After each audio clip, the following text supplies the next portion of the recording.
ഉൾപ്പെടെ അപകടങ്ങൾ വർദ്ധിച്ചുവരുന്ന സാഹചര്യത്തിൽ അഗ്നിശമന സേനയ്ക്ക് കൂടുതൽ അധികാരങ്ങൾ നൽകണമെന്ന ആവശ്യം ശക്തമാകുന്നു.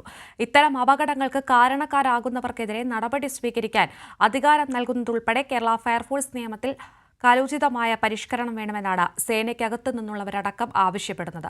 കഴിഞ്ഞ ദിവസം തൃപ്പൂണിത്തുറയിൽ സ്ഫോടനം നടന്ന പശ്ചാത്തലത്തിൽ കൂടിയാണ് നിയമപരിഷ്കരണം എന്ന ആവശ്യം കൂടുതൽ ശക്തമായിരിക്കുന്നത്. എവിടെ തീപിടുത്തമുണ്ടായാലും അവിടെ ഓടിയെത്തി കർമ്മനിരതരാവുന്നവരാണ് അഗ്നിശമന സേനാംഗങ്ങൾ. എത്ര പ്രതിബന്ധങ്ങളുണ്ടായാലും ആളിപ്പടരുന്ന തീയണയ്ക്കുക എന്ന ഉദ്യമത്തിൽ നിന്ന് ഒരു സേനാംഗം പോലും ലക്ഷ്യം കാണാതെ പിന്മാറാറില്ല.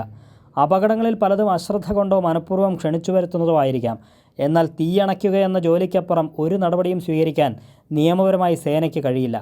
അരനൂറ്റാണ്ടിന് മുൻപ് നിലവിൽ വന്ന ഫയർഫോഴ്സ് നിയമത്തിൻ്റെ പരിമിതികളാണ് ഇതിന് കാരണമെന്ന് സേനയ്ക്കകത്തുള്ളവർ ചൂണ്ടിക്കാട്ടുന്നു.